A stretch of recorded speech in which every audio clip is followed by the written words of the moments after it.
तुम्हाला सांगतो, जिल्ह्यामधून जर आपण पहिलं आलो तर 50 लाखाचं बक्षीस आपल्याला मिळणार आहे पहिल्या ग्रामपंचायत, दुसऱ्या ग्रामपंचायत 30 लाख रुपयाचं आणि तिसऱ्या ग्रामपंचायतला 20 लाख रुपयाचं हे बक्षीस आपल्याला जिल्ह्यातून मिळणार आहे. आणि त्यानंतर विभाग स्तरावर म्हणजे मराठवाडा, कोकण, पश्चिम महाराष्ट्र हे काही विभाग विदर्भ, तर त्या आपण मराठवाड्यामधून जर पहिलं आलो तर 1 कोटी रुपयाचं बक्षीस आपल्याला मिळणार आहे. त्याच्यामध्ये 6 ग्रामपंचायतीला बक्षीस मिळणार आहे. 1 कोटी मध्ये 6 ग्रामपंचायती काढायला विभागात, तर ते 1 कोटी, दुसरीला 80 लाख रुपये आणि तिसरीला 60 लाख रुपयाचं बक्षीस हे विभाग स्तरावर 3 बक्षीस असे मिळणार आहे. आणि राज्य स्तरावर हे 3च बक्षीस ठेवले. आता विभाग स्तरावर 6 ठेवलेत त्यांनी, जिल्हा स्तरावर 34 बक्षीस ठेवलेत.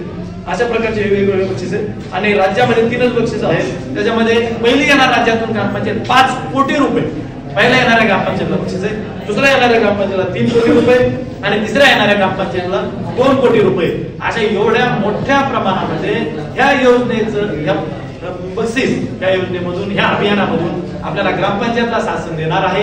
आणि त्याचा अभिमान आहे आपल्या जिल्ह्याला की आज मुख्यमंत्री महोदय 17 सप्टेंबरला फुलंब्री तालुक्यामधून ह्या योजनेचा शुभारंभ करतायत आणि ते आपल्याला 10 वाजता आहे, त्याच्यावर आपल्याला हा लाईव्ह कार्यक्रम आपल्याला सर्वांना पाहायचा आहे. आणि सीआरपी मला मी काल बोललो, तुम्ही आला नाही, सीआरपीचा हा खूप मोठा रोल आहे. मी एवढ्या देखील सरपंच देखील सगळ्या देखील सांगतो, महिलांचा सहभाग घेण्याची जबाबदारी ही तुमची मोठी आहे.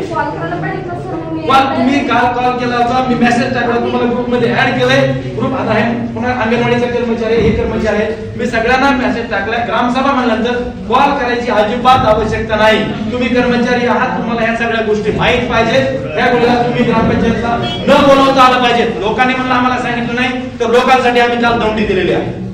ती दौंडी तुमच्या पण कानावर आलेली पाहिजे. तुम्ही गावाच्या बाहेर कोणी राहत नाही, हे सांगायचं नाही, माहित नाही, हे मला उत्तर पुन्हा चालणार नाही.